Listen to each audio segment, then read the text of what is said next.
El sellamiento. Al principiar el santo sábado 5 de enero de 1849, nos dedicamos a la oración con la familia del hermano Belden en Rocky Hill, Connecticut, y el Espíritu Santo descendió sobre nosotros. Fui arrebatada en visión al lugar santísimo, donde vi a Jesús intercediendo todavía por Israel. En la parte inferior de su ropaje llevaba una campanilla y una granada.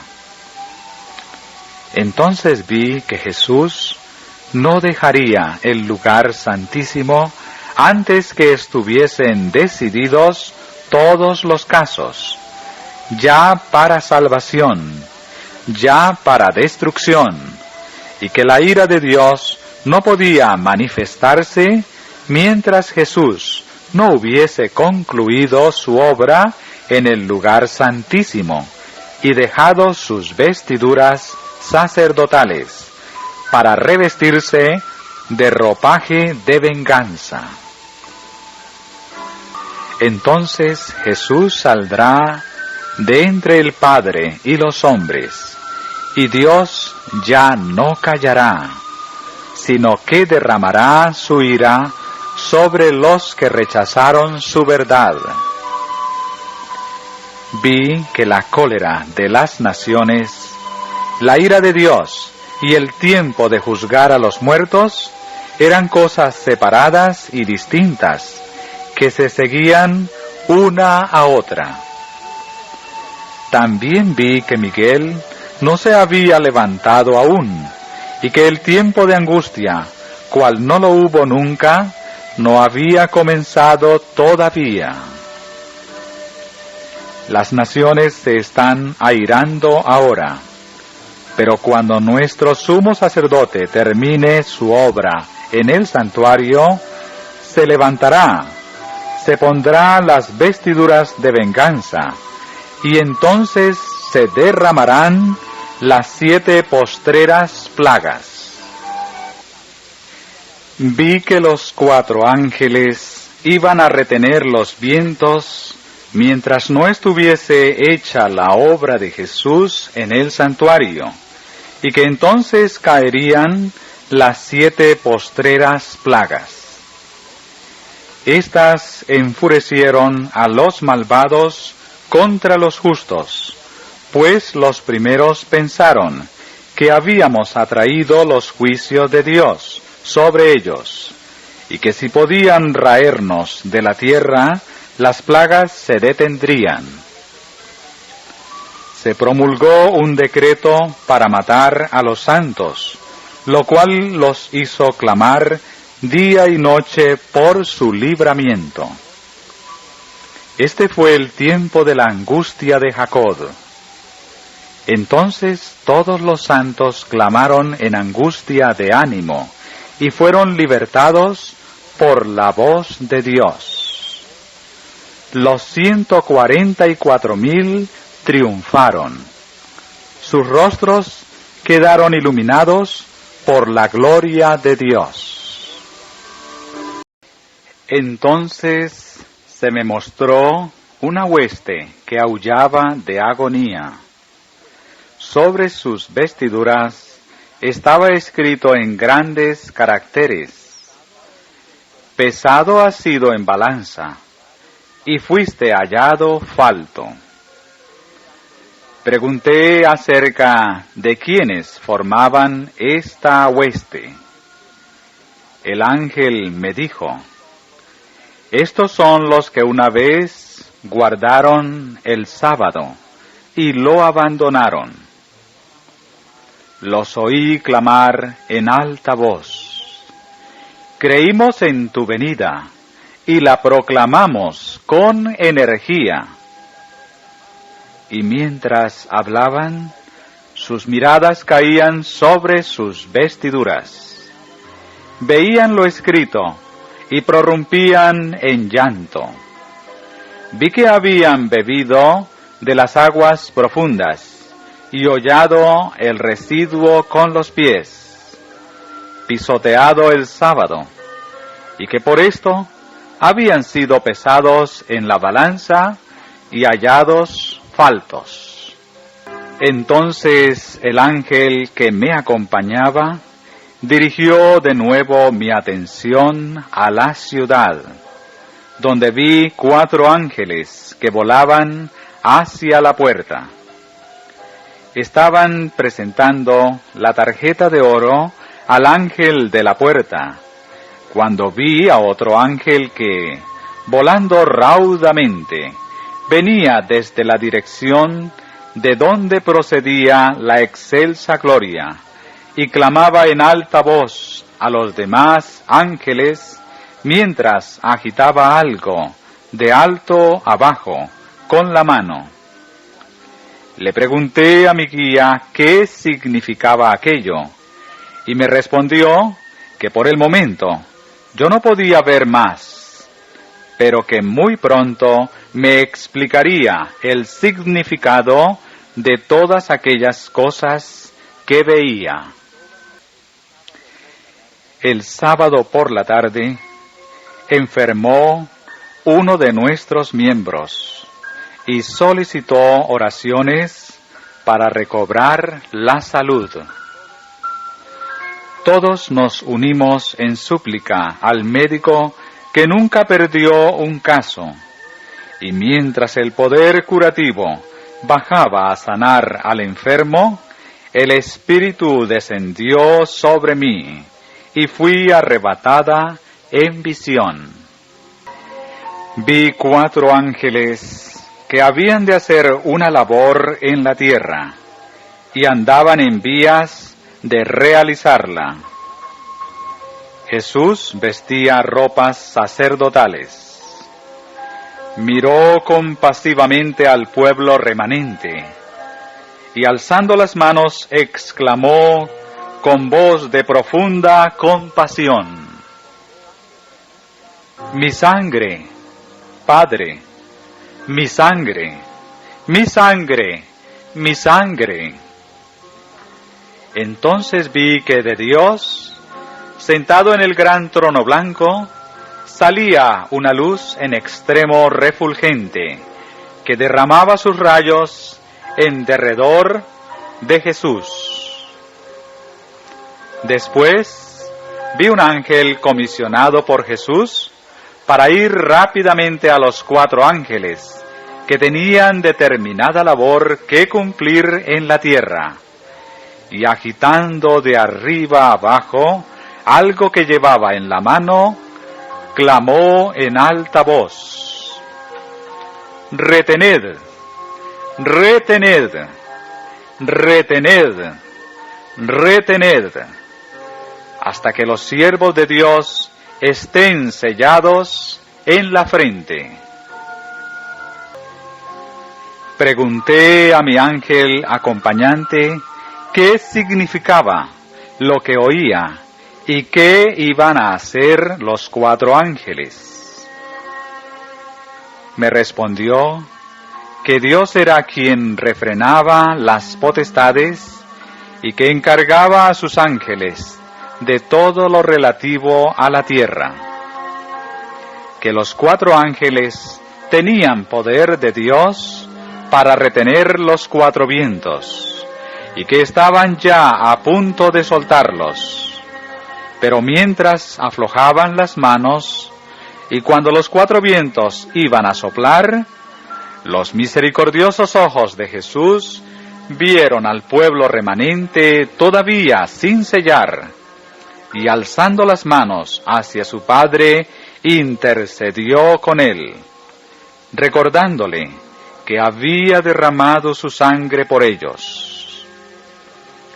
En consecuencia, se le mandó a otro ángel que fuera velozmente a decir a los 4 ángeles que retuvieran los vientos, hasta que los siervos de Dios fuesen sellados en la frente con el sello de Dios.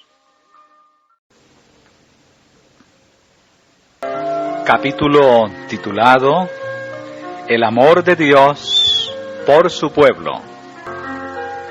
He visto el tierno amor de Dios por su pueblo, y es muy grande. Vi ángeles que extendían sus alas sobre los santos. Cada santo tenía su ángel custodio. Si los santos lloraban, desalentados o estaban en peligro, los ángeles que sin cesar los asistían, volaban con presteza a llevar la noticia, y los ángeles de la ciudad cesaban de cantar.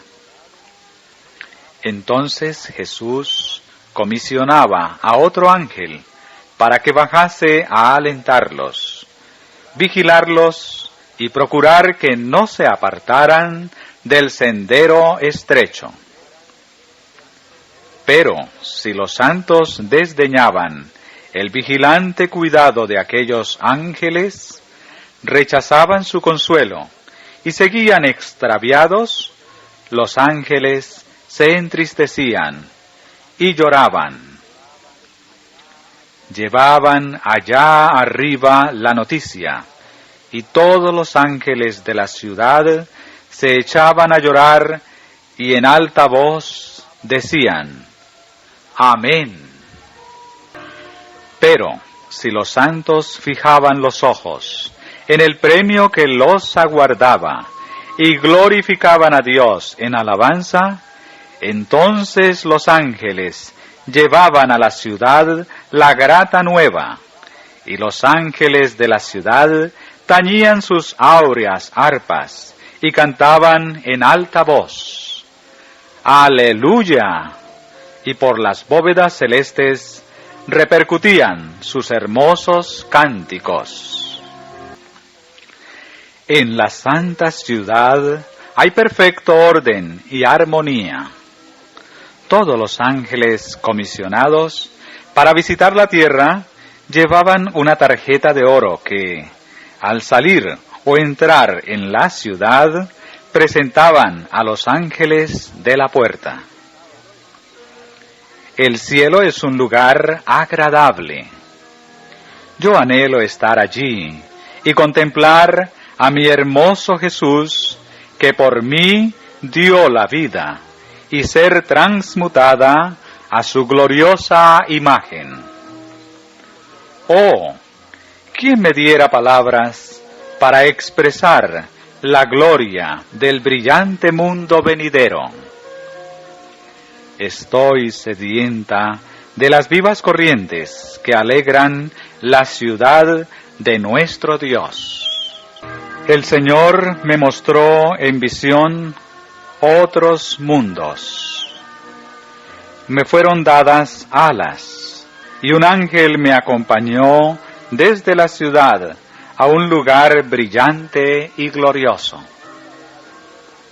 La hierba era de un verde vivo, y las aves gorjeaban un dulce canto. Los moradores de aquel lugar eran de todas estaturas. Eran nobles, majestuosos y hermosos. Llevaban la manifiesta imagen de Jesús, y sus semblantes refulgían de santo júbilo, como expresión de la libertad y dicha que en aquel lugar disfrutaban.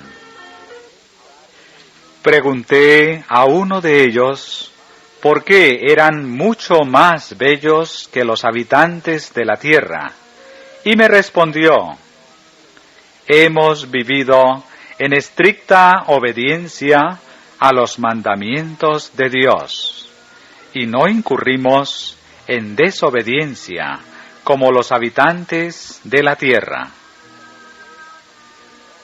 Después vi 2 árboles, uno de los cuales se parecía mucho al árbol de vida de la ciudad. El fruto de ambos era hermoso, pero no debían comer del uno de ellos. hubieran podido comer de los dos, pero les estaba vedado comer de uno. Entonces el ángel que me acompañaba me dijo: Nadie ha probado aquí la fruta del árbol prohibido, y si de ella comieran, caerían. Después me transportaron a un mundo que tenía 7 lunas, donde vi al anciano Enoc, que había sido trasladado. Llevaba en su brazo derecho una esplendente palma, en cada una de cuyas hojas se leía escrita la palabra Victoria. Ceñía sus sienes una brillante guirnalda blanca con hojas, en el centro de cada una de las cuales se leía Pureza. Alrededor de la guirnalda había piedras preciosas de diversos colores que resplandecían más vivamente que las estrellas, y reflejando su fulgor en las letras, las magnificaban. En la parte posterior de la cabeza llevaba un moño que sujetaba la guirnalda, y en él estaba escrita la palabra Santidad. Sobre la guirnalda ceñía Enod una corona más brillante que el sol. Le pregunté si aquel era el lugar a donde lo habían transportado desde la tierra. Él me respondió: No es este. Mi morada es la ciudad, y he venido a visitar este sitio. Andaba por allí como si estuviese en casa. Supliqué a mi ángel acompañante que me dejara permanecer allí. No podía sufrir el pensamiento de volver a este tenebroso mundo. El ángel me dijo entonces: Debes volver, y si eres fiel, tendrás, con los 144,000, el privilegio de visitar todos los mundos y ver la obra de las manos de Dios. Capítulo titulado Conmoción de las potestades del cielo. El 16 de diciembre de 1848, el Señor me dio una visión de la conmoción de las potestades del cielo. Vi que cuando el Señor dijo cielo, al anunciar las señales indicadas por Mateo, Marcos y Lucas, quería decir el cielo, y cuando dijo tierra, se refería a la tierra. Las potestades del cielo son el sol, la luna y las estrellas. Gobiernan en los cielos.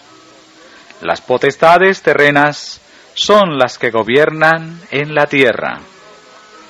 Las potestades del cielo se conmoverán a la voz de Dios. Entonces el sol, la luna y las estrellas se desquiciarán de su asiento. No se aniquilarán, sino que se conmoverán a la voz de Dios. Sobrevinieron sombrías y densas nubes que se entrechocaban unas con otras. La atmósfera se partió, arrollándose hacia atrás, y entonces pudimos ver en Orión un espacio abierto, de donde salió la voz de Dios. Por aquel espacio abierto descenderá la santa ciudad de Dios. Vi que ahora se están conmoviendo las potestades de la tierra, y que los acontecimientos ocurren en orden. Guerras, rumores de guerra, espada, hambre y pestilencia conmueven primero las potestades de la tierra, y después la voz de Dios sacudirá el sol, la luna, las estrellas y también la tierra. Vi que la conmoción de las potencias europeas no es, como enseñan algunos, la conmoción de las potestades del cielo, sino la de las airadas naciones.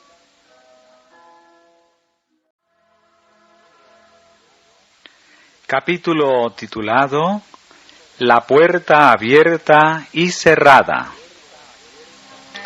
El sábado 24 de marzo de 1849 tuvimos con los hermanos de Topsan Maini una reunión muy agradable e interesante. El Espíritu Santo fue derramado sobre nosotros y fui arrebatada en espíritu a la ciudad del Dios viviente. Luego se me mostró que los mandamientos de Dios y el testimonio de Jesucristo acerca de la puerta cerrada no pueden separarse, y que el tiempo en que los mandamientos de Dios habían de resplandecer en toda su importancia, y cuando el pueblo de Dios había de ser probado acerca de la verdad del sábado, era cuando se abriese la puerta en el lugar santísimo del santuario celestial, donde está el arca que contiene los 10 mandamientos. Esta puerta no se abrió hasta que hubo terminado la mediación de Jesús en el lugar santo del santuario en 1844. Entonces Jesús se levantó, cerró la puerta del lugar santo, abrió la que da al Santísimo y pasó detrás del segundo velo, donde está ahora al lado del arca y a donde llega la fe de Israel ahora. Vi que Jesús había cerrado la puerta del lugar santo y nadie podía abrirla, y que había abierto la puerta que da acceso al lugar santísimo y nadie puede cerrarla, y que desde que Jesús abrió la puerta que da al lugar santísimo que contiene el arca, los mandamientos han estado brillando hacia los hijos de Dios, y estos son probados acerca de la cuestión del sábado. Vi que la prueba actual acerca del sábado no podía producirse antes que terminase la mediación de Cristo en el lugar santo, y Él hubiese pasado al interior del segundo velo.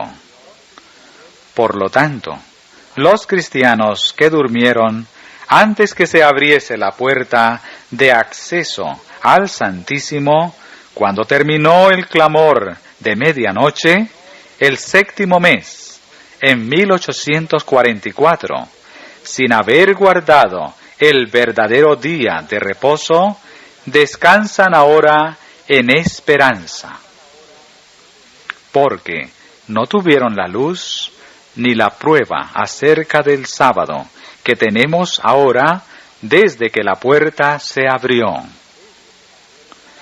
Vi que Satanás estaba tentando acerca de este punto a algunos de los hijos de Dios, debido a que tantos buenos cristianos se durmieron en los triunfos de la fe sin haber guardado el verdadero día de reposo.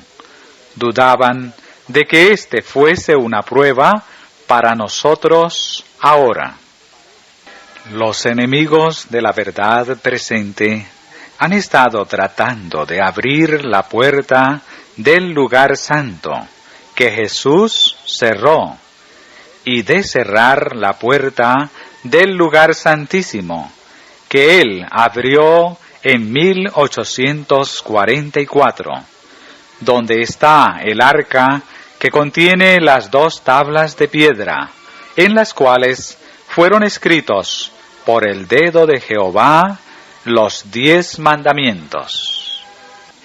En este tiempo de sellamiento, Satanás está valiéndose de todo artificio para desviar de la verdad presente el pensamiento del pueblo de Dios y para hacerlo vacilar. Vi una cubierta que Dios extendía sobre su pueblo para protegerlo en tiempo de aflicción. Y toda alma que se hubiese decidido por la verdad y fuese de corazón puro, había de ser cobijada por la cubierta del Todopoderoso. Satanás sabía esto y obraba con gran poder para mantener vacilantes y perturbados acerca de la verdad a tantos como le fuese posible. Vi que los golpes misteriosos de Nueva York y otros lugares provenían del poder satánico y que tales cosas se volverían cada vez más comunes y se revestirían de un manto religioso, con el fin de inducir a los engañados a sentirse seguros y para desviar, si fuese posible, la atención del pueblo de Dios hacia ellas y hacerle dudar de las enseñanzas y del poder del Espíritu Santo. Vi que Satanás obraba de unas cuantas maneras mediante sus agentes. Actuaba por intermedio de ministros que habían rechazado la verdad y cedido a graves engaños para creer la mentira y ser condenados. Mientras predicaban y oraban, algunos caían postrados y desválidos, no por el poder del Espíritu Santo, sino por el de Satanás, infundido en esos agentes, y por su intermedio en la gente.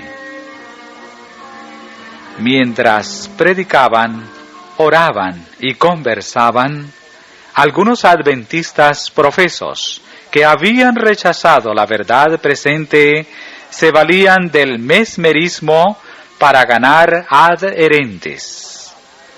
Y la gente se regocijaba en esta influencia porque pensaba que era la del Espíritu Santo. Hasta hubo algunos que empleaban el mesmerismo y estaban tan sumidos en las tinieblas y el engaño del diablo que creían ejercer un poder que Dios les había dado. Tanto habían igualado a Dios consigo mismos que consideraban su poder como cosa sin valor. Algunos de estos agentes de Satanás afectaban los cuerpos de algunos de los santos a quienes no podían engañar ni apartar de la verdad mediante una influencia satánica. Ojalá que todos pudiesen ver esto como Dios me lo reveló, a fin de que conocieran mejor las astucias de Satanás y se mantuvieran en guardia. Vi que Satanás obraba así para enajenar, engañar y desviar a los hijos de Dios, precisamente ahora, en el tiempo del sellamiento. Vi a algunos que no se erguían rígidamente por la verdad presente. Las rodillas les temblaban y sus pies resbalaban porque no estaban firmemente asentados en la verdad. Y mientras estaban así temblando, la cubierta del Dios omnipotente no podía extenderse sobre ellos. Satanás probaba cada una de sus artes para sujetarlos donde estaban hasta que hubiese pasado el sellamiento, hasta que la cubierta se hubiese corrido sobre el pueblo de Dios, y ellos hubiesen quedado sin refugio que los protegiera de la ira ardiente de Dios en las 7 últimas plagas. Dios ha comenzado a correr esta cubierta sobre su pueblo, y ella será extendida sobre todos los que han de tener refugio en el día de la matanza. Dios obrará con poder en favor de su pueblo, y a Satanás también se le permitirá obrar. Vi que las señales, los prodigios y las falsas reformas aumentarían y se extenderían. Las reformas que me fueron mostradas no eran del error a la verdad. Mi ángel acompañante me invitó a buscar el trabajo del alma que solía manifestarse en favor de los pecadores. Lo busqué, pero no pude verlo, porque ya pasó el tiempo de la salvación de ellos. Capítulo titulado La prueba de nuestra fe. En este tiempo de prueba necesitamos alentarnos y consolarnos mutuamente. Las tentaciones de Satanás son ahora mayores que nunca, pues sabe que le queda poco tiempo y que muy luego cada caso será decidido para vida o para muerte. No es ahora el momento de dejarse vencer por el desaliento, ni de sucumbir bajo la prueba. Debemos sobreponernos a todas nuestras aflicciones y confiar plenamente en el Todopoderoso Dios de Jacob.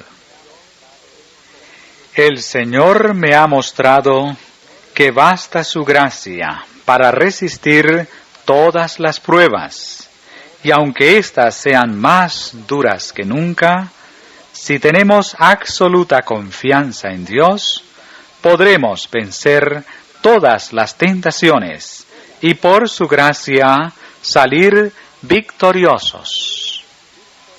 Si resistimos las pruebas y logramos triunfar sobre las tentaciones de Satanás, entonces soportaremos la prueba de nuestra fe, la cual es más preciosa que el oro, y quedaremos más fuertes y mejor preparados para sobrellevar pruebas ulteriores. Pero si nos acobardamos y cedemos a las tentaciones de Satanás, nos volveremos más débiles. No recibiremos recompensa por la prueba y no estaremos tan bien preparados para resistir lo que nos sobrevenga después.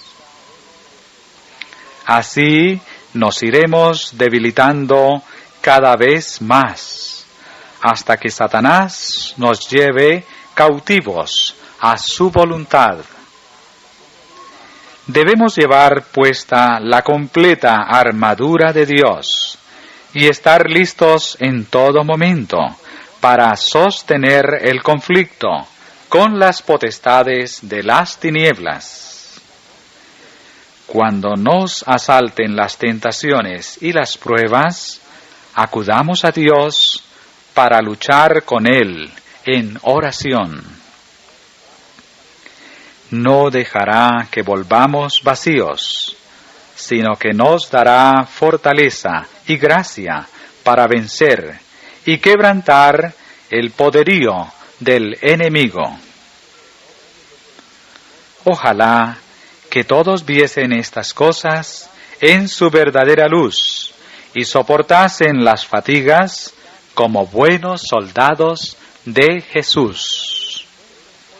Entonces Israel podría seguir adelante, confortado en el Señor y en la potencia de su fortaleza. Dios me ha mostrado que Él dio a los suyos un cáliz de amargura que beber para limpiarlos y purificarlos. Es un trago muy acerbo, pero ellos pueden amargarlo todavía más con sus murmuraciones, quejas y lamentos. Quienes no lo reciban habrán de beber otro trago, porque el primero no hizo en su carácter el efecto asignado. Y si el segundo tampoco les aprovecha, habrán de ir bebiendo otro y otro, hasta que cumpla su efecto, o serán dejados sucios e impuros de corazón.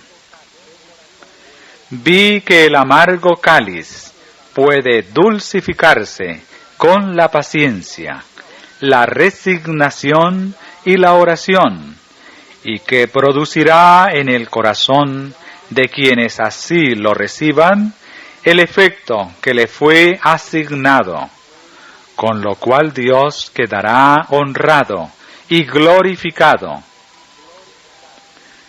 No es cosa menuda ser cristiano, aprobado y poseído por Dios. El Señor me mostró a algunos que dicen profesar la verdad presente y cuya vida no está en armonía con lo que profesan. Tienen una norma de piedad por demás baja y les falta mucho para tener la santidad de la Biblia. Algunos siguen una conducta vana e inconveniente, y otros ceden al engreimiento. No esperemos reinar con Cristo en la gloria si satisfacemos nuestro gusto. Vivimos y obramos según el mundo. Disfrutamos de sus placeres y nos gozamos en la compañía de los mundanos. Debemos participar aquí de los sufrimientos de Cristo, si queremos compartir después su gloria. Si procuramos nuestros propios intereses y placeres, en vez de agradar a Dios y hacer prosperar su valiosa causa, que sufre, deshonramos a Dios y a la santa causa que profesamos amar. Solo disponemos de muy corto tiempo para trabajar en el servicio de Dios. Nada debe parecernos demasiado costoso para la salvación de la desgarrada grey de Jesús. Quienes pacten ahora con Dios por medio del sacrificio serán pronto reunidos en la patria celestial para recibir una rica recompensa y poseer el nuevo reino por siempre jamás. Capítulo titulado A la pequeña Grey. Queridos hermanos, Voy a referir una visión que me dio el Señor el 26 de enero de 1850. Vi que algunos de los hijos de Dios están amodorrados, soñolientos o despiertos tan solo a medias, sin advertir en qué tiempo vivimos, ni que ya entró el hombre de la escobilla, ni tampoco que algunos corren el peligro de ser barridos. Rogué a Jesús que los salvara y le dejase un poco más de tiempo para que vieran el peligro y se prepararan antes de que fuese para siempre demasiado tarde. El ángel dijo: la destrucción viene como un violento torbellino. Le supliqué que se compadeciese y salvase a quienes amaban al mundo y estaban apegados a sus bienes, sin voluntad para desprenderse de ellos, ni para sacrificarse, a fin de mandar con apremio mensajeros que apacentaran a las hambrientas ovejas que perecían por falta de alimento espiritual. Me fue tan penoso el espectáculo de las pobres almas moribundas por falta de la verdad presente, y el de algunos que, a pesar de profesar creerla, las dejaban morir porque no proveían los medios necesarios para proseguir la obra de Dios, que le rogué al ángel que lo apartara de mi vista. Vi que cuando la causa de Dios exigía de algunos el sacrificio de sus haciendas, se alejaban entristecidos como el joven que se llegó a Jesús, pero que muy luego el inminente azote se descargaría sobre ellos y les arrebataría todas sus posesiones, y entonces sería demasiado tarde para sacrificar los bienes terrenales y allegar un tesoro en el cielo. Vi después al glorioso Redentor, incomparablemente bello y amable, que, dejando su reino de gloria, vino a este obscuro y desolado mundo para dar su preciosa vida y morir, el justo por los injustos. Mientras estuvo cargado con la pesadumbre de los pecados del mundo, soportó las befas, los escarnios y la trenzada corona de espinas, y sudó gotas de sangre en el huerto. El ángel me preguntó: ¿por quién esto? Oh, yo veía y comprendía que era por nosotros, que por nuestros pecados sufrió todo aquello, a fin de que con su preciosa sangre pudiese redimirnos para Dios. Después vi de nuevo a quienes no querían vender sus bienes terrenales para salvar a las perecientes almas, enviándoles la verdad, mientras Jesús permanecía ante el Padre, ofreciendo por ellas su sangre, sus sufrimientos y su muerte. Y mientras los mensajeros de Dios aguardaban, dispuestos a llevarles la verdad salvadora, a fin de que recibiesen el sello del Dios vivo. Es muy deplorable que a algunos de los que profesan la verdad presente les duela hacer un sacrificio tan leve como el de entregar a los mensajeros el propio dinero de Dios que Él les prestó para que lo administrasen. Otra vez se me apareció en sus sufrimientos el paciente Jesús, cuyo profundo amor lo movió a dar la vida por los hombres. También vi la conducta de quienes, diciéndose ser discípulos de él, prefieren guardar los bienes terrenos en vez de auxiliar la causa de la salvación. El ángel preguntó: ¿pueden estos entrar en el cielo? Otro ángel respondió: no, nunca, nunca, nunca. Quienes no hayan mostrado interés por la causa de Dios en la tierra, no podrán jamás cantar en el cielo el himno del amor redentor. Vi que la obra que Dios estaba haciendo rápidamente en la tierra iba pronto a ser abreviada en justicia, y que los mensajeros deben correr velozmente en busca de las ovejas descarriadas. Un ángel dijo: ¿son todos mensajeros? Otro contestó: no, no. Los mensajeros de Dios tienen un mensaje.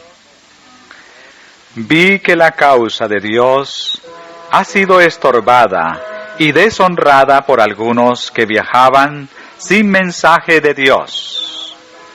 Los tales tendrán que dar cuenta de todo dinero gastado en viajar donde no tenían obligación de ir, porque ese dinero podría haber ayudado a hacer progresar la causa de Dios. Y por la falta de alimento espiritual que podrían haberles dado a los mensajeros escogidos y llamados por Dios, hubo almas que murieron de inanición. Vi que aquellos que tenían fuerza para trabajar con sus manos a fin de ayudar a la causa eran tan responsables por su fuerza como otros lo eran por sus propiedades. El potente zarandeo ha comenzado y proseguirá de suerte que aventará a cuantos no estén dispuestos a declararse por la verdad con valentía y tenacidad, ni a sacrificarse por Dios y su causa. El ángel dijo: ¿acaso os figuráis que alguien será obligado a sacrificarse? No, no. Debe ser una ofrenda voluntaria. Se ha de vender todo para comprar el campo. Clamé a Dios para suplicarle que perdonara a su pueblo, entre el cual había algunos desfallecidos y moribundos, pues vi que llegaban rápidamente los juicios del Todopoderoso, y rogué al ángel que hablara en su propio lenguaje a la gente. Pero él respondió: todos los truenos y relámpagos del Sinaí no conmoverían a los que no quieren ser conmovidos por las evidentes verdades de la palabra de Dios, ni tampoco los despertaría el mensaje de un ángel. Contemplé entonces la pureza y hermosura de Jesús. Su ropaje era más blanco que el blanco más deslumbrante. No hay lengua alguna que pueda describir su gloria y ensalzada belleza. Todos los que guarden los mandamientos de Dios entrarán por las puertas en la ciudad y tendrán derecho al árbol de la vida y a estar siempre en la presencia de Jesús, cuyo rostro brilla más que el sol al mediodía. Se me señaló el caso de Adán y Eva en el Edén. Comieron de la fruta prohibida y fueron expulsados del huerto. Y después la flamígera espada guardó el árbol de vida para que ellos no participasen de su fruto y fuesen pecadores inmortales. El árbol de vida había de perpetuar la inmortalidad. Oí que un ángel preguntaba: ¿quién de la familia de Adán ha traspasado el círculo de la espada de fuego y participado del árbol de la vida? Y oí a otro ángel que contestaba: ninguno de la familia de Adán ha pasado más allá de aquella espada, ni ha comido del árbol. De modo que no hay pecador inmortal. El alma que pecare, esa morirá de muerte eterna, una muerte que durará para siempre, y de la cual no hay esperanza que uno resucite. Y entonces se apaciguará la ira de Dios. Los santos permanecerán en la santa ciudad y reinarán como reyes y sacerdotes por 1000 años. Entonces descenderá Jesús con los santos sobre el monte de las olivas, y el monte se hendirá para convertirse en dilatada llanura donde se asiente el paraíso de Dios. El resto de la tierra no quedará purificado hasta que, al fin de los 1000 años, resuciten los impíos y se congreguen en torno de la ciudad. Los pies de los malvados nunca profanarán la tierra renovada. Del cielo descenderá fuego de Dios para devorarlos y quemarlos de raíz y rama. Satanás es la raíz y sus hijos las ramas. El mismo fuego que devore a los malvados purificará la tierra. Capítulo titulado Las postreras plagas y el juicio. En el Congreso General de los Creyentes en la Verdad Presente, que se celebró en Sutton, Vermont, en septiembre de 1850, me fue mostrado que las 7 últimas plagas serán derramadas después que Jesús salga del santuario. Dijo el ángel: la ira de Dios y del Cordero es lo que causa la destrucción o muerte de los impíos.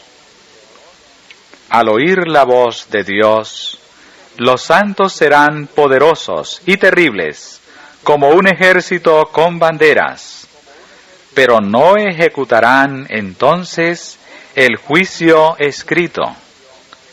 La ejecución del juicio se producirá al fin de los 1000 años. Después que los santos hayan sido transformados en inmortales y arrebatados con Jesús, después que hayan recibido sus arpas, sus mantos y sus coronas, y hayan entrado en la ciudad, se sentarán en juicio con Jesús. Serán abiertos el libro de la vida y el de la muerte. El libro de la vida lleva anotadas las buenas acciones de los santos, y el de la muerte contiene las malas acciones de los impíos. Estos libros son comparados con el de los estatutos, la Biblia, y de acuerdo con ella son juzgados los hombres. Los santos, al unísono con Jesús, pronuncian su juicio sobre los impíos muertos. He aquí, dijo el ángel, que los santos unidos con Jesús están sentados en juicio y juzgan a los impíos según las obras que hicieron en el cuerpo, y frente a sus nombres se anota lo que habrán de recibir cuando se ejecute el juicio.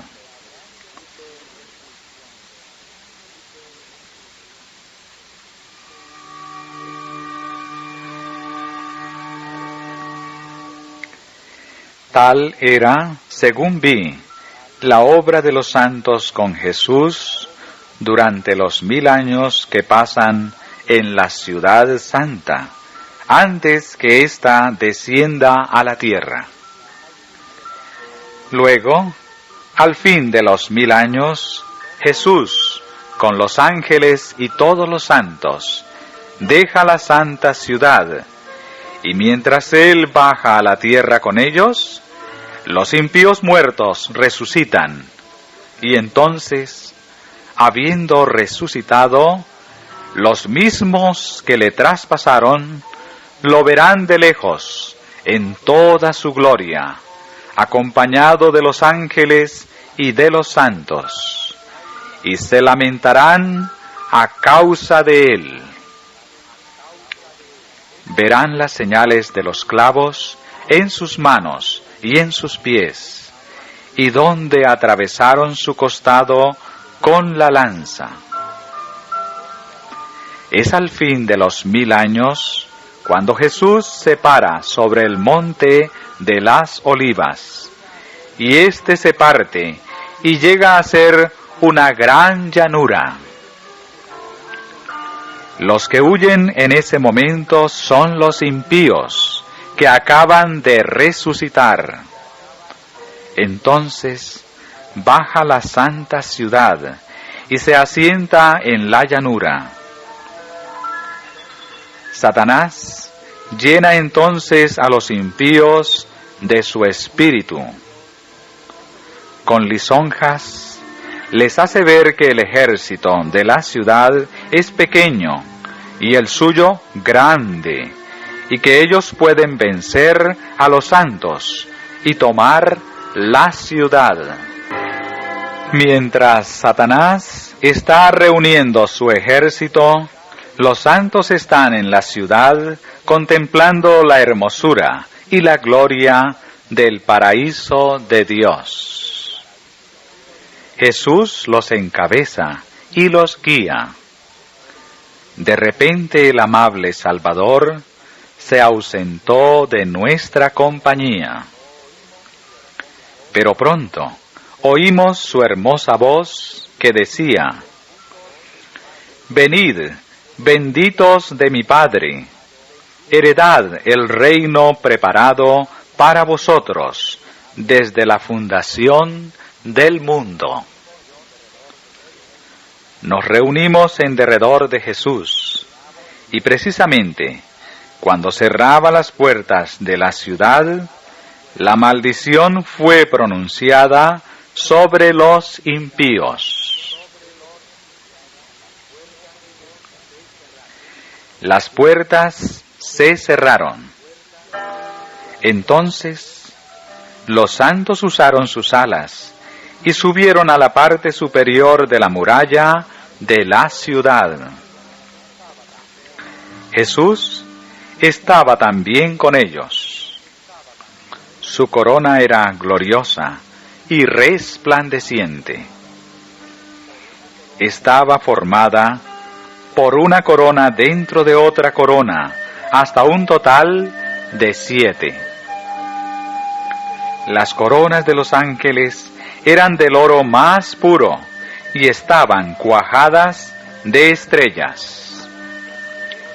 Sus rostros resplandecían de gloria, pues eran la imagen expresa de Jesús. Y cuando se levantaron y subieron todos juntos a la cumbre de la ciudad, quedé arrobada por el espectáculo. Entonces los impíos vieron lo que habían perdido. bajó sobre ellos fuego de Dios y los consumió. Tal fue la ejecución del juicio. Los impíos recibieron entonces lo que los santos, en unión con Jesús, les habían asignado durante los 1000 años. El mismo fuego proveniente de Dios que consumió a los impíos purificó toda la tierra. Las desgarradas montañas se derritieron con el ardiente calor. También la atmósfera y todo el rastrojo fueron consumidos. Entonces nuestra heredad apareció delante de nosotros, gloriosa y bella, y heredamos toda la tierra renovada. Clamamos en alta voz: ¡Gloria! ¡Aleluya! Capítulo titulado El fin de los 2300 días. Vi un trono y sobre él se sentaban el Padre y el Hijo. Me fijé en el rostro de Jesús y admiré su hermosa persona. No pude contemplar la persona del Padre, pues le cubría una nube de gloriosa luz. Pregunté a Jesús si su Padre tenía forma como él. Dijo que la tenía, pero que yo no podía contemplarla, porque, dijo, si llegases a contemplar la gloria de su persona, dejarías de existir.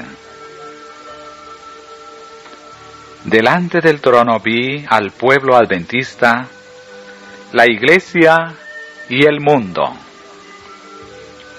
Vi dos compañías, la una postrada ante el trono, profundamente interesada, mientras que la otra no manifestaba interés y permanecía de pie, indiferente. Los que estaban postrados delante del trono elevaban sus oraciones a Dios y miraban a Jesús.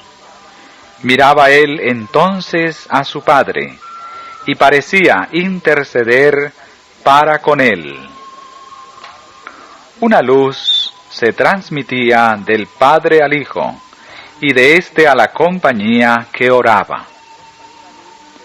Entonces vi que una luz excesivamente brillante procedía del Padre hacia el Hijo, y desde el Hijo ondeaba sobre el pueblo que estaba delante del trono.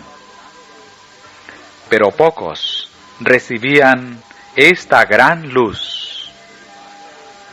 Muchos salían de debajo de ella y la resistían inmediatamente. Otros eran descuidados y no apreciaban la luz, y ésta se alejaba de ellos. Algunos la apreciaban y se acercaban para postrarse con la pequeña compañía que oraba. Ésta recibía la luz y se regocijaba en ella, y sus rostros brillaban con su gloria. Vi al Padre levantarse del trono, y en un carro de llamas entró en el lugar santísimo, al interior del velo, y se sentó. Entonces Jesús se levantó del trono, y la mayoría de los que estaban prosternados se levantó con él. No vi un solo rayo de luz pasar de Jesús a la multitud indiferente, después que él se levantó, y esa multitud fue dejada en perfectas tinieblas. Los que se levantaron cuando se levantó Jesús tenían los ojos fijos en él, mientras se alejaba del trono, y los conducía un trecho. Alzó entonces su brazo derecho, y oímos su hermosa voz decir: «Aguardad aquí, voy a mi Padre para recibir el reino. Mantened vuestras vestiduras inmaculadas, y dentro de poco volveré de las bodas, y os recibiré a mí mismo». Después de eso, un carro de nubes, cuyas ruedas eran como llamas de fuego, llegó rodeado de ángeles, a donde estaba Jesús. Él entró en el carro y fue llevado al lugar santísimo, donde el Padre estaba sentado. Allí contemplé a Jesús, el gran sumo sacerdote, de pie delante del Padre. En la orla de su vestidura había una campana y una granada, luego otra campana y otra granada. Los que se levantaron con Jesús elevaban su fe hacia Él en el lugar santísimo y rogaban: «Padre mío, danos tu Espíritu». Entonces Jesús soplaba sobre ellos el Espíritu Santo. En ese aliento había luz, poder y mucho amor, gozo y paz. Me di vuelta para mirar la compañía que seguía postrada delante del trono, y no sabía que Jesús la había dejado. Satanás parecía estar al lado del trono, procurando llevar adelante la obra de Dios. Vi a la compañía alzar las miradas hacia el trono y orar: «Padre, danos tu Espíritu». Satanás soplaba entonces sobre ella una influencia impía. En ella había luz y mucho poder, pero nada de dulce amor, gozo ni paz. El objeto de Satanás era mantenerla engañada, arrastrarla hacia atrás y seducir a los hijos de Dios.